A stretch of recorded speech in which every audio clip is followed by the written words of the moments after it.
More analysis now on these images in this case. Let's bring in John Iannarelli. John is the former assistant special agent in charge for the FBI here in Arizona. John, thank you for being here. And let's start with that last piece. You were listening to that.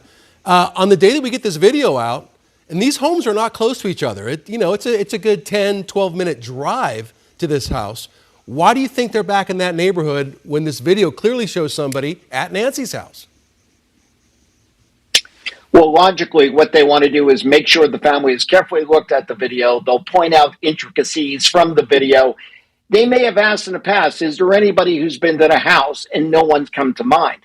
Now we have an image of the physical appearance of how somebody looks, how they walk.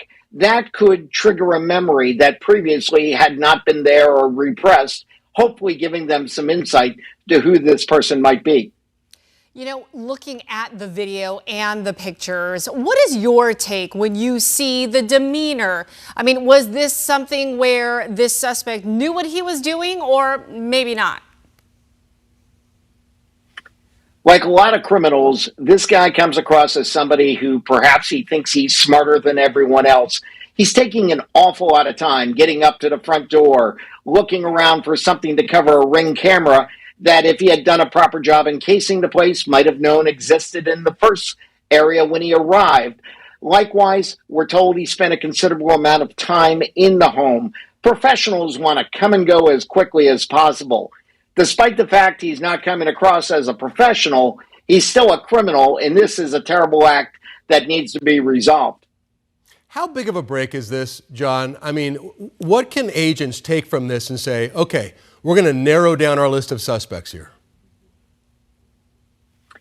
It's a huge break in this case. Now we have images. We can see the size and shape of the body. Forensically, they're going to be able to compare the pictures against the background. They'll know exactly how tall he is. They may even be able to get something like shoe size, approximate weight, the clothing as well. Unique, especially in the southern Arizona area with the parka and the ski mask and the backpack itself. It's distinctive in the reflectors that are on it.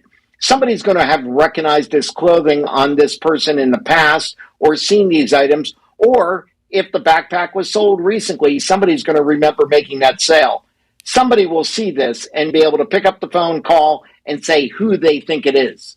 You know, I've noticed every time there's somewhat of a new development in this case, you've got law enforcement, FBI, Pima County Sheriff's deputies, they're back out the house, whether it's Nancy's, whether it's Annie's.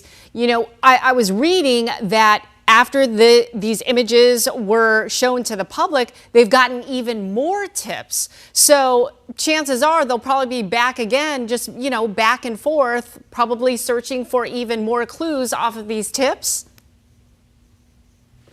Absolutely. It's not uncommon that there'll be hundreds, if not more, tips as a result of releasing information like that. The FBI sees it in every case. Every one of those tips, otherwise known as leads, has to be tracked down and investigated. Likewise, you have the family that are victims in this crime that has occurred. It's important to keep the family up to date on everything that can be shared with them to assure them that everyone is working to hopefully bring Nancy back and arrest whoever is responsible for this act. We got 30 seconds, John. What does your gut tell you on this? You've been involved in so many cases and kidnapping cases. Did this person come here to kidnap Nancy Guthrie? What do you think was going on?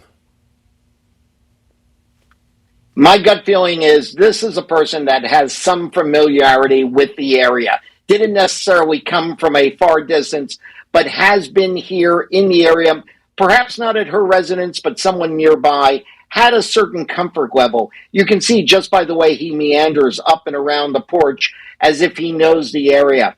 I suspect we're going to find out that this person had a connection to the area or to the people, and that's what brought him there, thinking this would be an opportunity to make some money. John Iannarelli, the former FBI special agent, assistant special agent in charge. Thank you, John. Good insight today. Yeah, thank you.